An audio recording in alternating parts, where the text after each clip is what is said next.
Steel Curtain Network. ¡Piquen a Pickens! ¡Piquen a Pickens! ¡Piquen a Pickens! All right, Pittsburgh Steelers fans, that's right. It's Pickett to Pickens, and we saw that in week 1 of the NFL preseason when the Steelers, they're victorious. They win 27-17 over the Tampa Bay Buccaneers. It was ugly at times. It was phenomenal at times. We're going to talk about all of that right here on the post-game show. Joining me as always, Bryan Davis and Dave Schofield. Bryan, what's going on? You know what? I know wins and losses don't count in preseason, but we saw what we wanted to see right out of the gate, and I am elated. This isn't how I felt last year, as elated when they beat Seattle, but man, that felt pretty good. This is a nice second act, a start to the second season for Kenny Pickett in just one series. Absolutely. We'll talk about that for sure. Dave Schofield, how's it going? It's going well. Man, I tell you, that one thing I took away from the game before you even ask a question is, man, it feels different when it's not a quarterback competition and you know what the order is and how, you only have to worry about giving the first guy one series when they go down and score, and then it's fine. And you can actually get to the fourth guy in the process just because of that. But it was a lot of fun. It's been a long 7 months. I was glad it's over. It did drag a little bit in the second half. I'm not going to lie. There were some times I was like, oh my gosh, what am I watching? Like, this is incredible. But still, nonetheless, hey, how was your NFL Plus experience, guys? I know mine was spotty at best. I hate being like 3 minutes behind the actual live game. That drove me nuts. Bryan, did you have any issues? Yeah, I first of all, I got so frustrated at the beginning listening to Tampa Bay. So I fired up my computer and I listened to Bill Hillgrove and of course Wolf the rest of the way. And that was even later. So There was a gap between that too. So I got to hear, because you don't know who's making tackles. You don't know who's doing anything. They're not showing replays unless it's a Tampa replay. So I hate how the NFL does that. I like how NFL Plus lets you decide home or away on audio. They just don't let you decide that on the television side. But as much as I hated the delay, it was good enough for right now. Yeah. Now, when it's regular season, that might be a different story. I hope it's not that bad. Well, that'll be YouTube TV, so we hope they rectify some things there. But Dave, I know that you and I were both stressing out at the beginning of the game, like, oh my gosh, it's 7 o'clock, it's a black screen. It's a black screen. I'm messaging Jeff, I'm like, is this working? Or because I was struggling with it last night because I was waiting till the 11th hour to actually get the subscription, because as a season ticket holder the last several years, I've got it for free. The thing is, 2 years ago, they didn't give it to you till the preseason was over. Last year, they gave it to you before the preseason started. So I didn't know when it was coming. So I signed up for the free trial for now, hoping maybe in the next week I get the rest of free. But if not, it's $7. Whoop-de-doo. But I was trying to get it set up last night to make sure I could catch another game, but all the games are over. And I'm like, man, I hope this is working right. So I was really stressing. But I tried to do what Bryan did, because I was trying to bring up the audio for the Steelers, but it was almost live for me. It was 2 minutes ahead of what I was watching, so I just couldn't do that either. So I just sucked it up, went to Steel Curtain Network, and actually got into the game day thread, something I've never done before at our previous outlet, because it was very, very could be very toxic there, and was told to stay away. But it was actually really, really great discussion at steelcurtainnetwork.com. Yeah, for sure. I thought that everything went smoothly there on that end of things. And hey, the Steelers leave this game victorious. Only real injury of note, the couple Duke Dawson left with I guess it was a knee. That was late in the game. And it looked bad. It didn't look good. We'll put it that way. Keanu Benton left with an ankle. Dave wrote that article for SteelCurtainNetwork.com. And Mike Tomlin did address the media after the game and said that, hey, players like Joey Porter Jr. and Larry Ogunjobi, they were injured in I think he called it the 11th hour. So they were just holding them out of precaution. So keep that in the back of your minds. In case you didn't watch the game yet and you're like, oh, how did Joey Porter Jr. do? He didn't even dress. They're just trying to be cautious there. So, all right. You all ready for this? Let's do some knee-jerk reactions. Bryan, what was your knee-jerk reaction from this game? I was satisfied from the get-go. Now, the first 2 or 3 plays, when you saw a negative play from Najee Harris, and when it looked like, here we go again, to come out rusty, and then all of a sudden there's a 10-play drive, and they look good, and I'm thinking, all right, get those guys out of there, and they did, but they showed the firepower that we were hoping that they would have, albeit against Tampa, against not everybody, and we know that, but seeing how crisp Kenny Pickett looked with George Pickens, with Deontay Johnson, with Muth, and Jaylen Warren with the runs, everything, the offensive line helped with that. So, man, I'm talking a lot again. But no, I mean, right away, that first series, I'm like, this is what we're looking for. And I could be satisfied from there. Now, Dave and I are laughing because he said Jaylen Warren. I think is that what you said with the runs. Sorry, we're immature. Sorry. Yeah, it's like I am too. I'm mad. Middle schoolers. I'm mad that I set you guys up for that, and I'm mad it wasn't intentional. Yeah, there you go. Dave, what was your knee-jerk reaction following the game? Knee-jerk reaction. First thing is, for those people that are downplaying the contributions of Deontay Johnson to the wide receiver room, yeah, that should have been a wake-up call on that first drive. He is still the guy that's going to get open. He's going to be as much of a safety net as sometimes, you think you got the tight end, that's your safety net, which still works as well. But, man, Deontay Johnson making those plays, getting those first downs. And then, of course, it's just not looking as much at George Pickens. But when you do, the man just makes plays. So to me, that first offensive drive is really what you focus on because it was the Steelers' first team. I really wish that the Buccaneers would have played their first team defense for one drive like the Steelers did, just to see them go up against each other.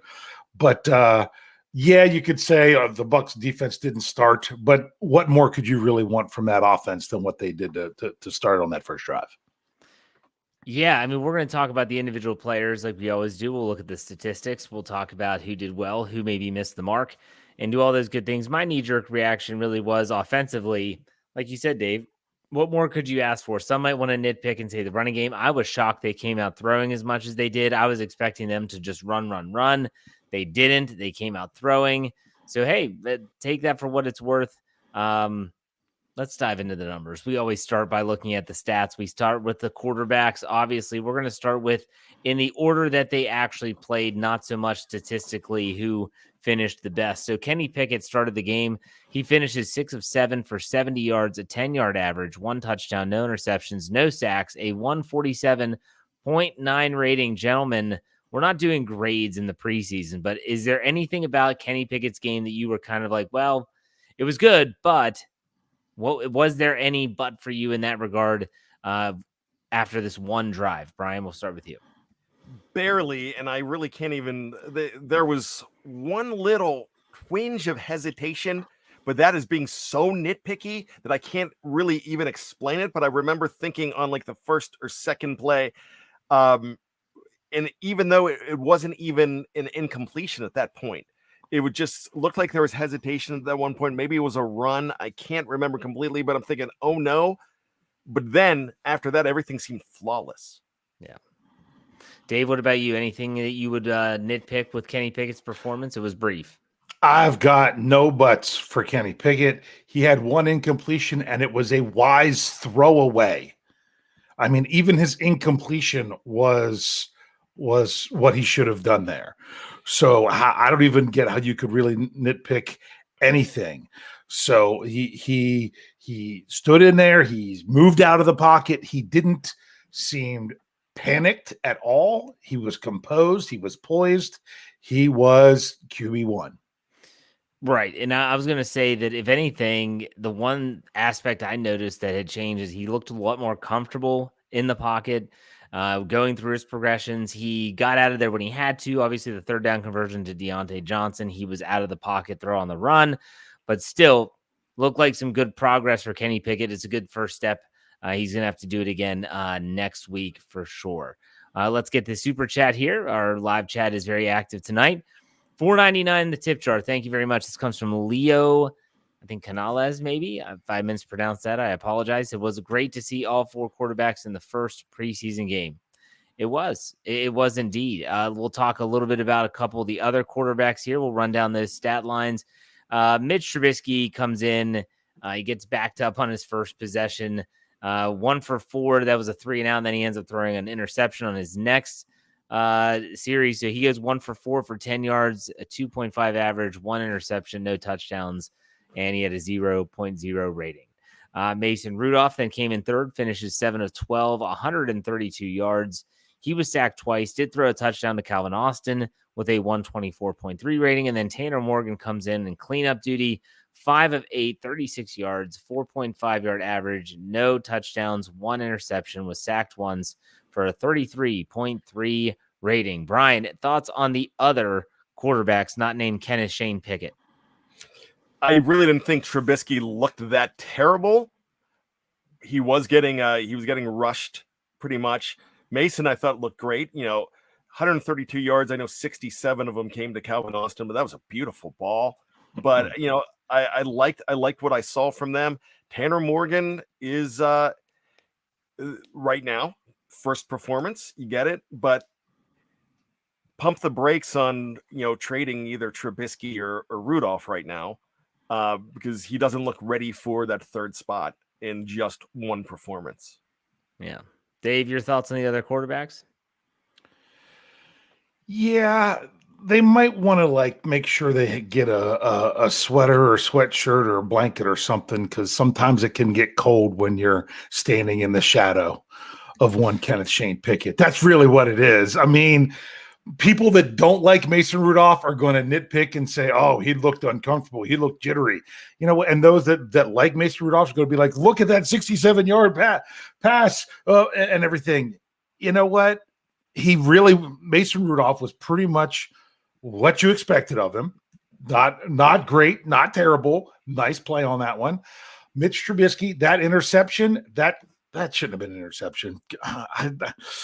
As good of a camp as Cody White's having, did it even hit his face mask? It almost looked like it looked like he had. At least hit him. To me, it looked like he had a step on his man, and it was underthrown. It was underthrown some, but at the same time, that could have been kept from being an interception. So I would say Trubisky. I mean, if you had to give a thumbs up or thumbs down, that's probably a thumbs down.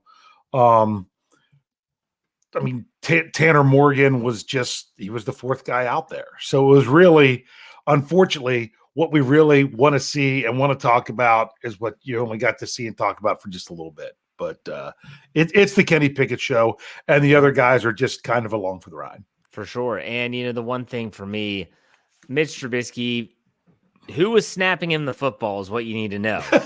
And that's probably one of the reasons why he was not. That's a great point. Yeah. I mean, we'll get to him. We will get to him, and he's not a fullback. We'll put it that way. Mm-hmm. Yes. Let's get this $10 tip from Andrew Palladino, our buddy Andrew.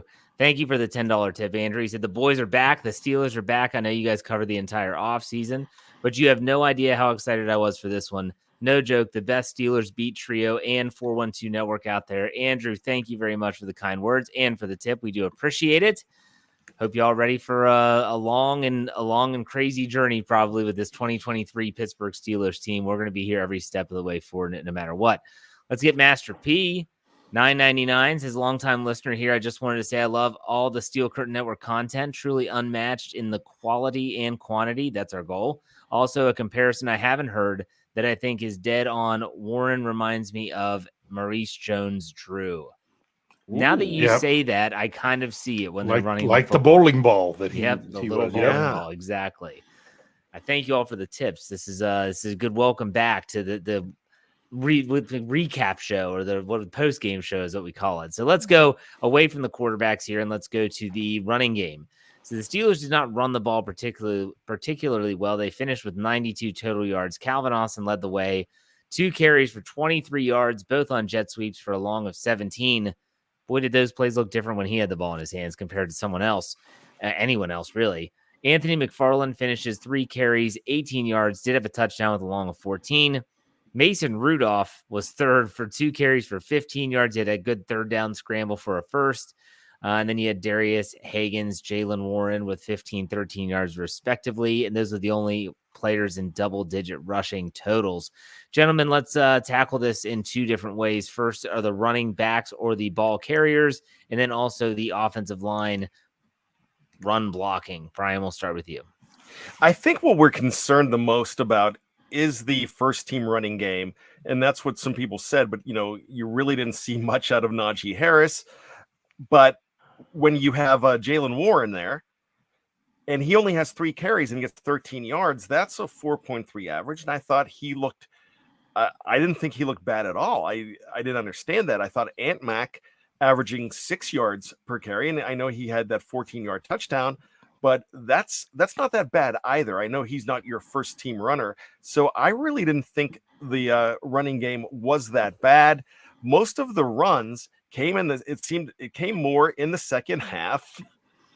I mean, after halftime, you get the runs a lot, and especially when you have a cushion like that, and you soil that cushion with pounding and pounding and pounding with the runs.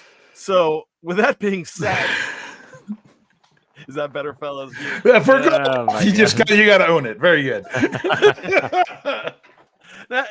Really, I mean, when you're having guys like Higgins and you're having Bell and those guys, getting a lot of runs in the second half, a lot of handoffs in the second half, then you got to understand that this is not an indictment of the running game. I really don't think the running game was that bad. I thought when Mike Tomlin came out and said we saw exactly what we wanted to see, especially with the first team guys, I think that's kind of what you want to look at.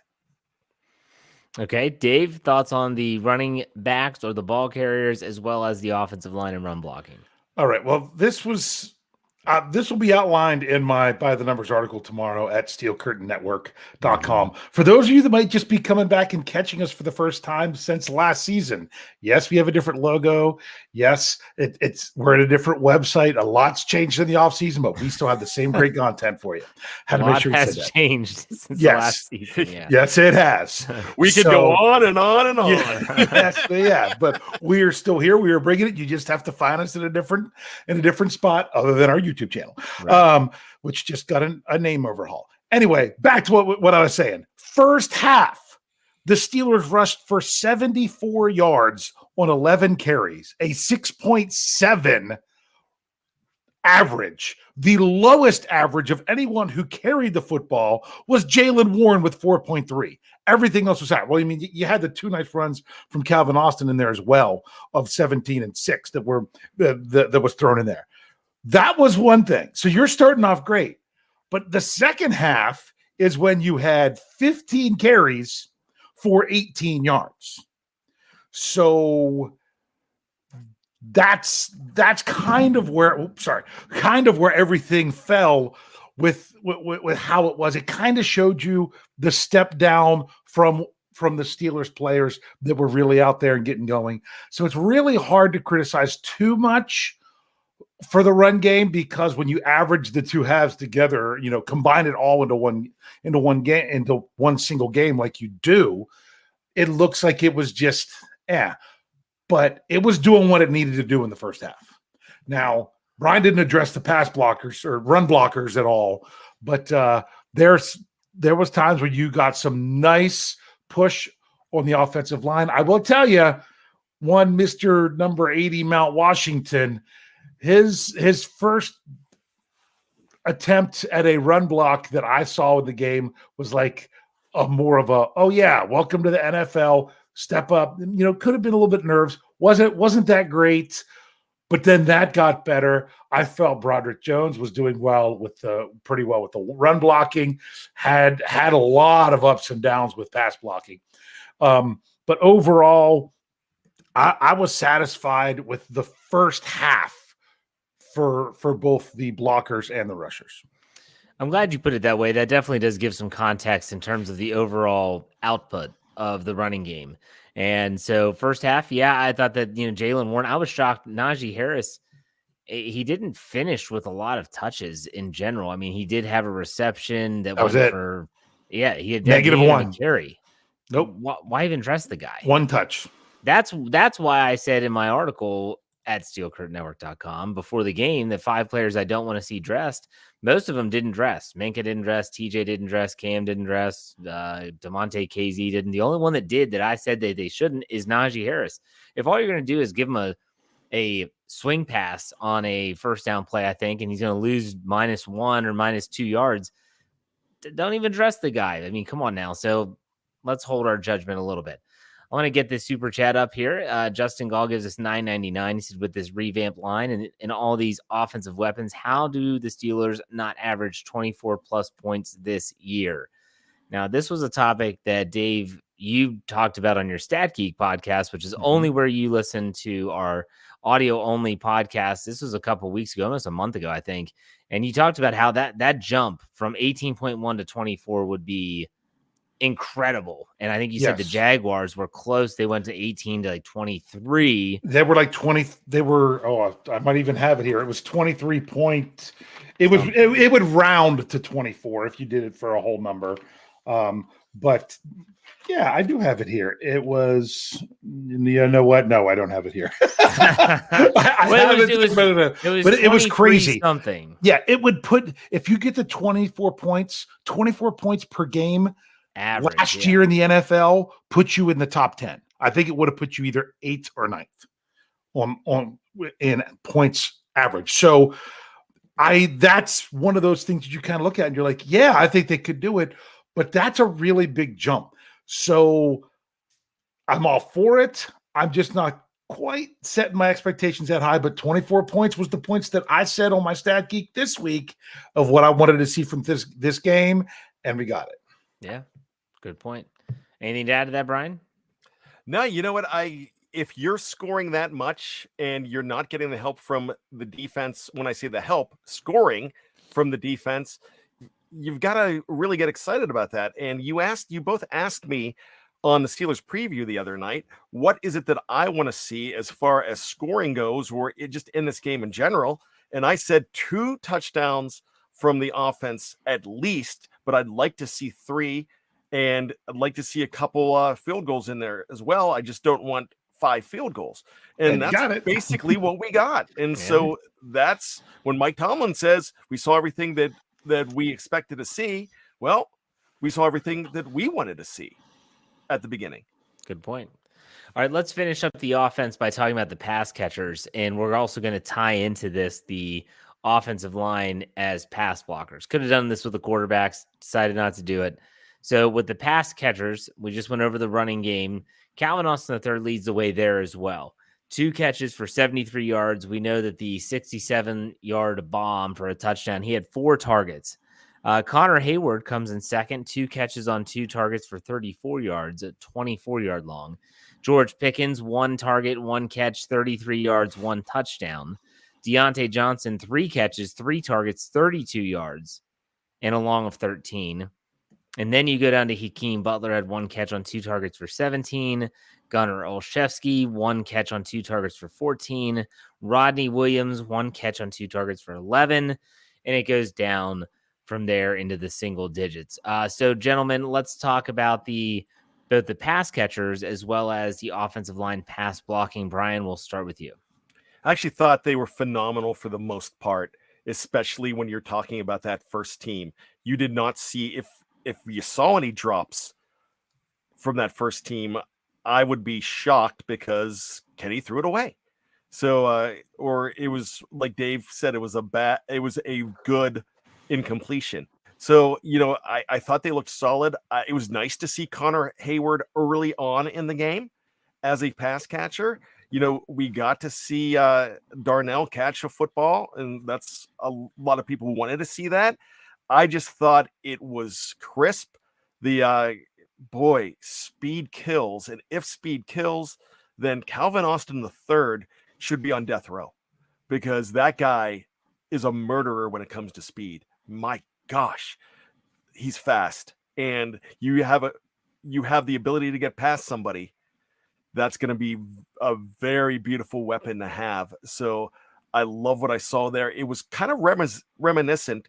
I don't believe it was his his rookie year, but when Antonio Brown caught 2 long balls against Atlanta, with Ben Roethlisberger throwing it to him in a preseason game. I can't remember exactly what year it was. It might have been 11 or 12, but it kind of looked like that kind of coming out party.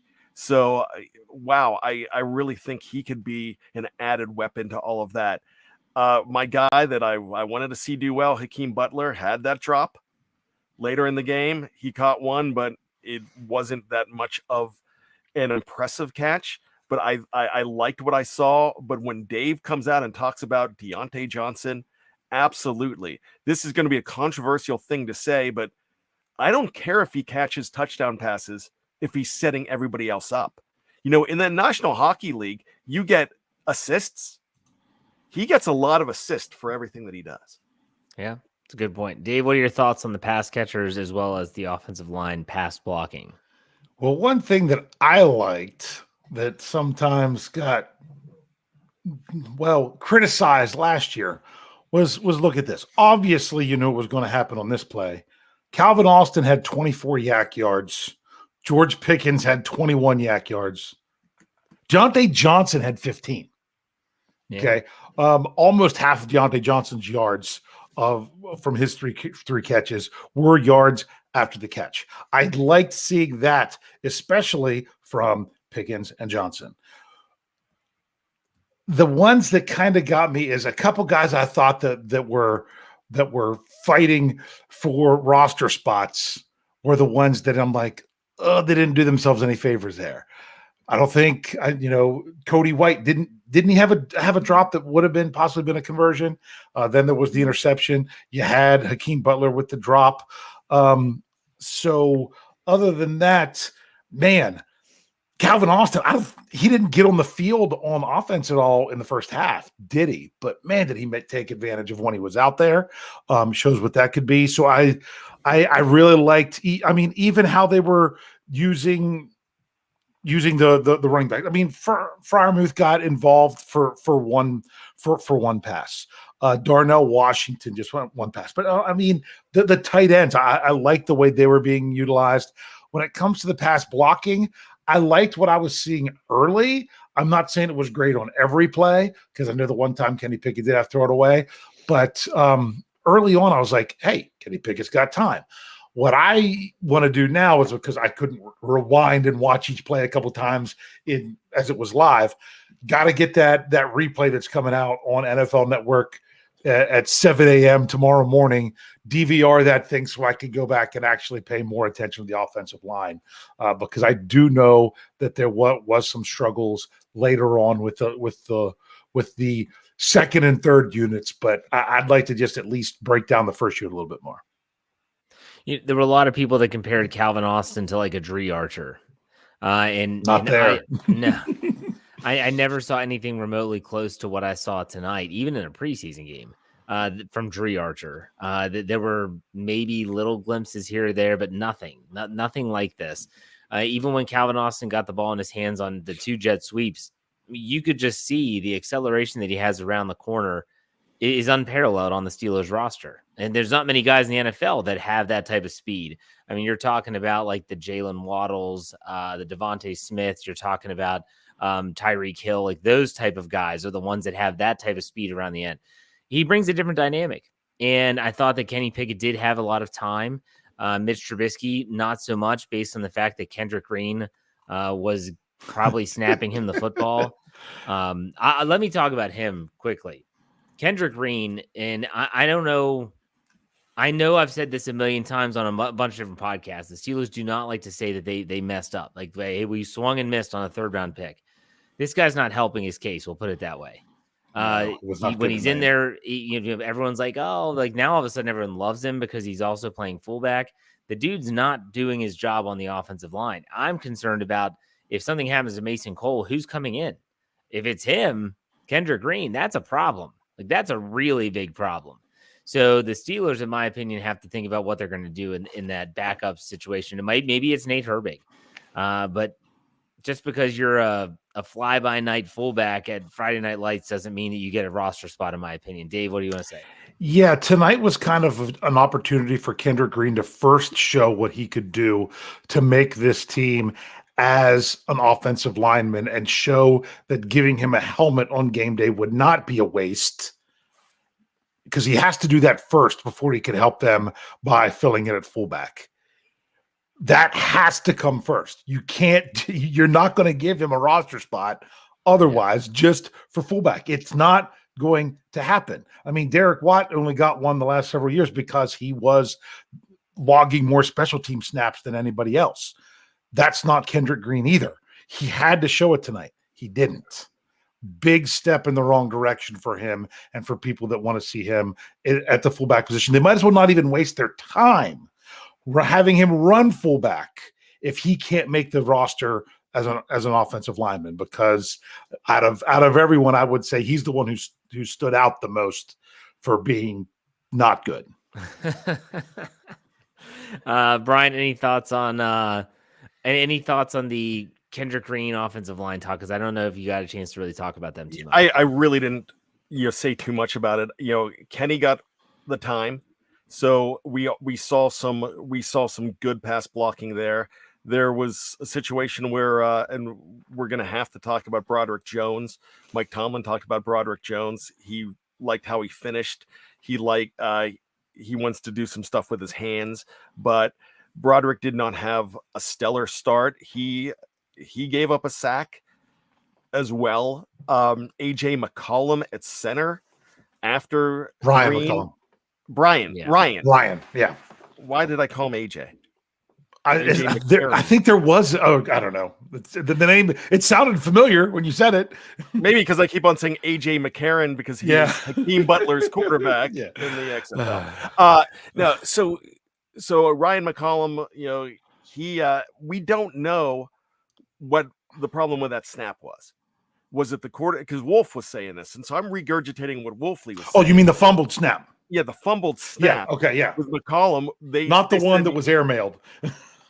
Yeah. Oh, that was because that was Green. That was Green. Yeah. Okay.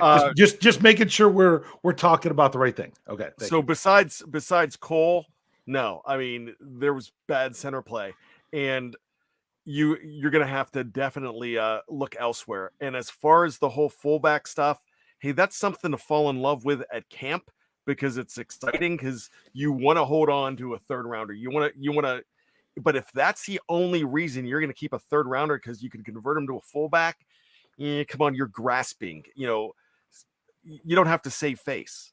Like Jeff said, it's okay to say that, okay, we whiffed on this one. And that's exactly what happened.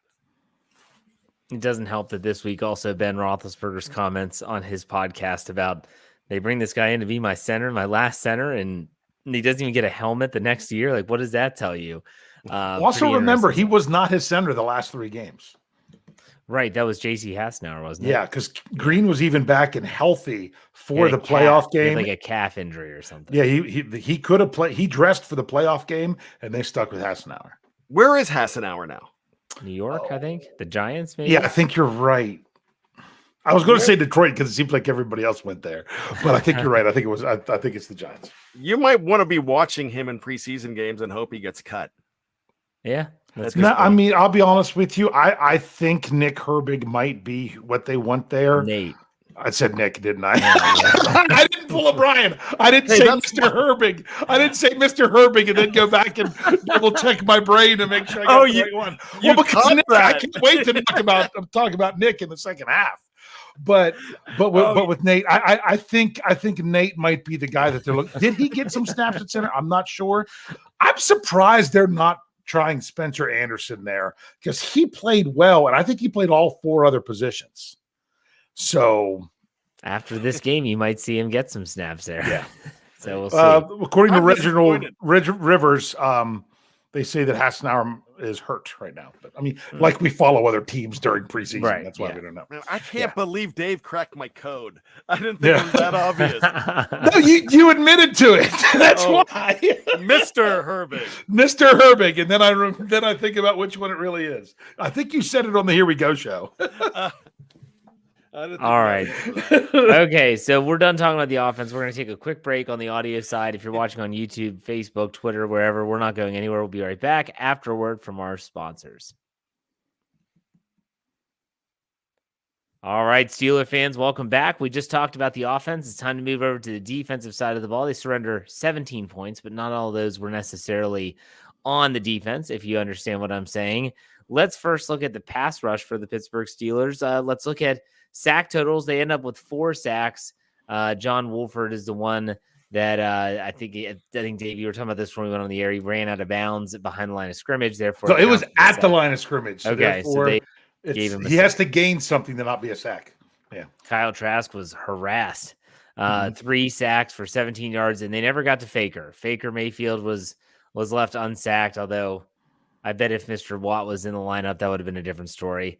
Nonetheless, so let's look at the Steelers' sack totals. DeMarvin Leal, he supposedly split one of Nick Herbig's sacks. So that was 2 sacks there because Nick Herbig had 1.5. And then you had Nick Kwiatkowski, I think. Kwiatkowski. He had 1, and he bulldozed the guy, the fullback or running back, trying to pick up the blitz, and he still got the sack. And Quincy Roche, he's the one that gets accredited with the quarterback running and not clearing the line of scrimmage. So what y'all think about the pass rush tonight? Brian, we'll start with you. Well, first of all, Mr. Herbig, he deserves to be called Mr. Herbig because, man, he's flying. He really looked like everything that they said he was in college. And this is not Sutton Smith coming in. This guy played in the Big Ten. He played for Wisconsin. I'm really excited about, him. I think that we talked about how good he was at camp, but when it translates, you don't play the first game and you get 2 sacks, 1.5. And Leal really did clean that sack up. It was initiated, but it should have been split. I had no problem with it being split because Leal was in there as well. I thought they were getting through real well. Benton was getting a really nice push before he got injured. He was getting into the backfield. You looked like he had a pretty good pass rush as well. He made some. Wolf was talking about a nice swim move or something that he made. And I was really encouraged with what I saw. And we weren't seeing guys like Highsmith. Of course, we weren't seeing Watt, so we didn't see a lot from, the guys that we're used to seeing. I don't recall even seeing Marcus Golden in there. I mean, he might have been in there, but I don't remember hearing his name. I mean, I think if he's 54, I think I did see him on defense, 1 play. But as far as everything goes, I really liked it. I thought they were flying, and I thought the defense in general, what were they? 2 for 14 at one point, as far as shutting them down. And throughout the entire game, I thought they held the standard of what they needed to do. Okay. Dave, what were your thoughts on the pass rush for the Steelers? All right. Well, I kind of have a question. I don't think Marcus Golden and Alex Highsmith played beyond the first drive. Marcus Golden had 2 tackles, and they were the first 2 plays of the game. Okay. But I don't know that they played. I mean, I'm pretty sure Highsmith did not. I know David Perales came in and played a lot and didn't really show as much as I had hoped. Because he was one of my guys that I thought could maybe make some noise in training camp. But when the first team pass rush is who I really want to see. Oh, can Alex Highsmith show us what he's been doing against everybody in camp? And it was a 3 and out with 3 runs. Yeah.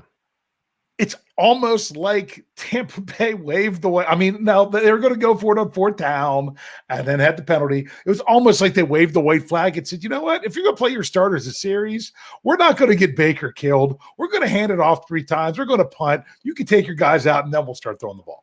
I mean, it's almost what it felt like, because I'm like, come on. I really wanted to see those guys, that unit, get after it. But other than that, I was really happy with what I saw from Nick Herbig. I said the right one that time. I want to go back and actually try to figure out all the plays he was on the field to watch him, because it's nice when you're in on 2 sacks, but if you're out there for 30 snaps and aren't doing much otherwise, would be a problem. I don't think that he got all that much playing time. So I really want to go back and try to get a look at who was actually on the field and how much, because that's pretty impressive to get a sack and a half in your very first NFL game, even in the preseason. Oh, for I sure. was surprised he didn't play till the second half, though. That one surprised me. Well, I mean, they gave a lot of the older guys. I say older guys like Quincy Roche saw a lot of time in the first half as well. So, but they gave it to Perales, who's an undrafted free agent. Like, he was the next guy in. Yeah, So, we'll see. Nick Herbig, though, he definitely played well. It was good to see him get those the sack and a half. I like to see DeMarvin Leal on the interior. I love to see those guys get in on the action. And even if it's just a quarterback hit, tackle for loss. Boy, the Steelers defense stood tall, and we haven't gotten into the run stopping yet. We'll get there next. But on those 4th and 1 conversions, man, it was unmatched. They definitely did control the line of scrimmage in those settings. So let's talk about the running game for the Tampa Bay Buccaneers. The Buccaneers finished rushing for 66 total yards. Chase Edmonds had 6 carries for 18 yards. Tay Barber, 1 for 13. Sean Tucker, 6 for 10. And that's it for the double-digit carries. Again, 66 total yards, a 2.5-yard average, and a long of 13 yards. Bryan, what were your thoughts on the Steelers' rush defense? Well, when they did run a few times, like 6 yards and 4 yards in the first couple plays, not 4 yards, but when they got down to like maybe 4th and 1, was that what it was? 4th and 1, and they snuffed that out. Yep. I was like, when they started, I'm like, well, here comes exactly what Dave and Jeff said they didn't want to see. They wanted to see them stop the run, but they did. It looked like they were reeling off more than they actually were. Guys like the entire game, Loudermilk and Benton were flying to the football. I thought Quan Alexander was all over the place as far as tackles go too. I mean, they really they weren't getting any action as far as rushing the ball. I really liked everything that the Steelers did. I want to go back to something that Dave said about Golden getting the first 2 tackles. That's why I switched, because I had no clue that Golden made those tackles, because Chris Myers and Rondé Barber were talking about anything else. I had to look up the stats to know it. I didn't know it from watching the game. I had no idea. And they're like, I gotta find Wolf. So I mean, but I liked how they were flying around. And again, having to watch a whole Tampa broadcast, when the Steelers made a good play on defense, you did not get the replay. You never got that. You never got a replay from that. So it's not like watching a national game. So I've like Dave, I'm going to go back and watch this again. But when you throw out those stats just alone, you got to feel pretty good about the way they stop the run, even in a preseason game, because you see in the second half. I was joking about runs in the second half, but that's what happens a lot in these games.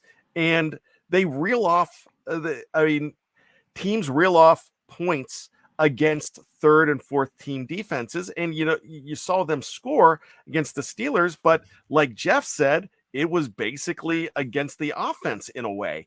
So they showed up the entire game. More against the run than they did against the pass, but they looked good against the pass too. All right, Dave, what were your thoughts on the rush defense? Tampa rushed for 2.5 yards per carry in the game, 2.1 yards in the first half. You can hold a team to that. That's quality there. Man, I tweeted this out. I'm like, Steelers need to get Quan Alexander a different number after the 53-man cut down, because I was like, man, who's flying up there from safety? Yeah, he's not a safety player, number 26. Get him a linebacker number. Come on, because I thought he did well. And another thing I put out there, he got flagged on that tackle. To me, I'm just going to say it because I tweeted this out there, so I already put it out there, so I can't take it back. The NFL has expanded the rules for personal fouls to a point that anytime a defender hits a guy too hard, they can flag him for anything. They can come up with a reason to flag him. If he makes that same form tackle but doesn't absolutely crush the guy, it's not going to be a penalty. It's basically a penalty for tackling too hard is what it is. But they can't say that. They can't make that the rule, but that's in essence what they have done is they have made it. If you hit them too hard, we're going to find a reason to throw a flag. It certainly looks like that. I watched that. They actually did show that replay multiple times. I was just like, man, I just don't see it. Like I really don't see it. If he has his head up, he goes right into the guy's jaw or face mask. I don't want to get into the officiating. I thought it's their preseason too. That's what they say. So I don't want to get into officiating too much. But I thought the Steelers' run defense was pretty good. Let's talk about the pass defense. We've already talked about the pass rush. Now let's talk about the players on the back end. Let's say that, the Tampa Bay Buccaneers threw for a total of 256 yards. They threw for 2 touchdowns, 1 interception, 24 for 36 as a collective, a 96.2 rating. The Steelers on defense, in terms of pass defenses, let's see here, not many. Madre Harper had 1. Duke Dawson had 1. Trenton Thompson with the interception, he had 1. And Braden Fehoko got his paws on 1. Yes, he did. And that was it. I thought they could have maybe Chandon Sullivan had a breakup on 3rd down. I'm shocked they didn't give him one there unless it was the rule to drop. But James Pierre got picked on a ton in this game. Bryan, what were your thoughts on the secondary? That's the guy I'm going after in this game. I really thought that James Pierre, a lot of people were talking about how he was playing in camp. It did not translate into a preseason game. It did look like he was getting victimized a whole heck of a lot. There was also the touchdown that was not a touchdown for the Buccaneers that they pushed him out, and I can't even remember who pushed him out, but I felt like he got beat on that play too. I didn't love the pass defense in this game, but those are guys that you're not going to be seeing a whole heck of a lot. Yeah. With no Joey Porter Jr., no Patrick Peterson, Minkah Fitzpatrick, Tamonte Kesey, I don't think Keanu Neal dressed.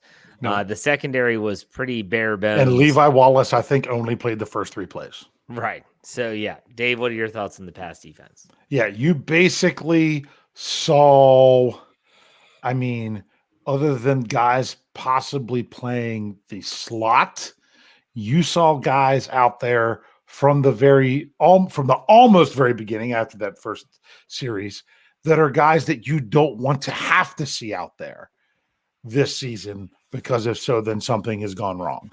So that's, you can kind of pick on it or beat it up a little bit. Isn't it crazy that a cornerback has the most tackles on the team? With James Pierre having 9 solo tackles, my goodness. But I'm not going to beat it to pieces because, what was it? Would you say 273 yards? Is what they passed for? Yeah, 273. Well, 256 if you take the sack yardage off. Yes, if you take the sack yardage off. And without taking the sack yardage off here, 92 in the first half. So you're talking 87 once you take off the sack yardage. 87 yards in the first half. So, which is against who you would expect to be the better competition from Tampa. So, and they have a lot of guys that are out there. To me, the secondary, when you get way down the line, is really tough because of all the communication. And you're probably playing a lot of guys in different spots, which means it's a whole different thing that you're communicating with. Is because you're mixing it up to see who's giving you what kind of look. That's why you see safeties and corners playing every snap on defense during the regular season, because of the continuity and the familiarity. So I'm not going to necessarily give them a stellar grade, but I'm also not saying this is a major concern because, as you've said, Jeff, none of them played. Right. So it's a little bit difficult to gauge this defense as a whole. Hopefully next week against Buffalo at home, Joey Porter Jr. returns. Hopefully they get Patrick Peterson some repetitions, DeMonte KZ, Keanu Neal. I think it'll be much better to gauge. And I'm sure Buffalo will play their starters as well. So that'll be a good test for them as well. But we'll talk about that as we go. To finish things out, don't want to touch too much on special teams, but if you want to talk about it, you can. Bryan, anything else about this game that you wanted to mention? You know what? I feel really good about this game, but you just mentioned Buffalo, and I'm excited to see them go up against a more competitive team next week. And I get the fact that you're not expecting much from Tampa this year, but a lot of their stars were not in there. So I cannot wait to see it be a little more close to reality in week 2. So that's coming up, and it kind of makes me pine for 4 preseason games again, because I'm starting to think, and everybody's going to actually think I'm wrong, but as much as I think that the preseason shapes, I think it's pretty tough to shape without 4 games, but they obviously know what they need to do, and they'll get it done. Dave, any thoughts about anything else we haven't talked about? Well, the Joey Porter Jr. thing is really interesting. That's something to keep an eye on Sunday, Tuesday, Wednesday, Thursday, when the Steelers are back at camp and practicing, because I don't think it's anything close to that. I think we would have known more, but last year the Steelers had a rookie that they drafted that everyone was looking forward to seeing the first preseason game, and he didn't play because he got dinged up in the final practice before the game, and we never saw him all season and got to see him catch a 67-yard touchdown tonight. So when it's a player like that that's a rookie, you think that even if they're just slightly dinged up, they still might play him. I hope they were just extra precautionary. Maybe it was something like, well, if he could maybe be a quarter step behind, it's not going to do anything for his confidence if he's struggling with something. So whatever it is, let's get JPJ healed up and back out on the field doing what he can do. Well said. And so the Steelers are 1-0 in this early part of the preseason. Not that that's bad, right, Jeff? What's that? You don't want to go 3-0. No, you don't want to go 3-0. But what you said, you're also off going 0-3. I got the stats wrong. What is it? That a team that goes winless has never won the Super Bowl. That's incorrect. I thought you said the Rams did a couple years ago. All right. They did. But yeah, last year, teams that went 0-3 in the preseason, all but one of them made the playoffs. Teams that went 3-0, only one of them made the playoffs. Crazy. Yeah, for sure. Yeah. But all right. Let's do the wins don't matter. Right. Just play. Let's do some final thoughts here. Bryan, anything? Final thoughts. Football is back. Winning doesn't matter in preseason, but to me it does. And it feels good when you throw in winning and a score of 27-17 that looked a lot closer on the scoreboard than it actually was. So I felt like that was a dominating win in preseason for the Steelers for what they needed to accomplish. All right, Dave, final thoughts? Yeah, I was saying that I didn't really care if the Steelers lost this game because they gave up a bunch of points late.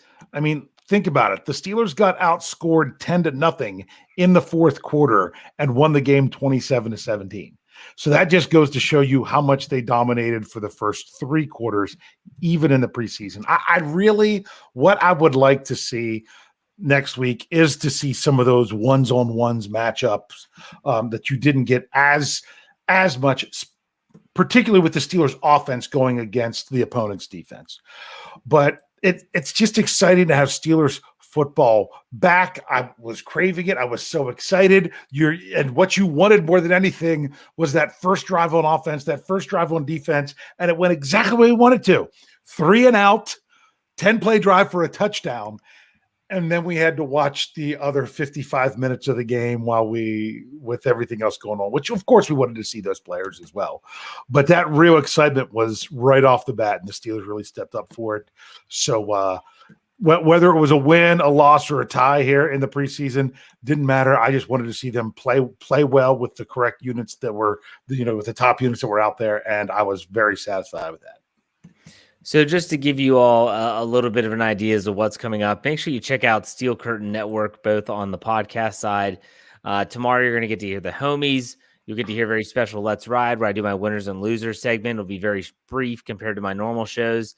On SteelCurtainNetwork.com, you're going to get Days by the Numbers, my winners and losers column, our locker room post-game sound, a lot of reaction stuff after the game. So make sure you check us out, SteelCurtainNetwork.com, and check out fansfirstsports.com. Okay, we've got a lot of stuff on the front page now, some really good stuff. I know that our own coach, KT Smith, has been doing a ton of written work.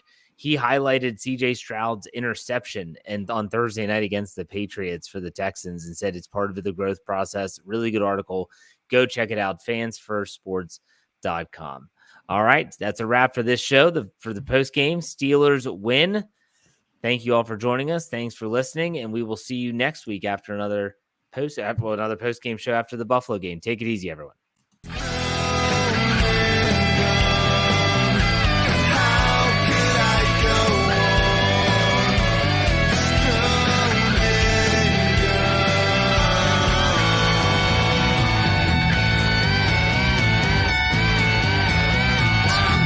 Steel Curtain Network. Get it. Everybody else gets a little tight.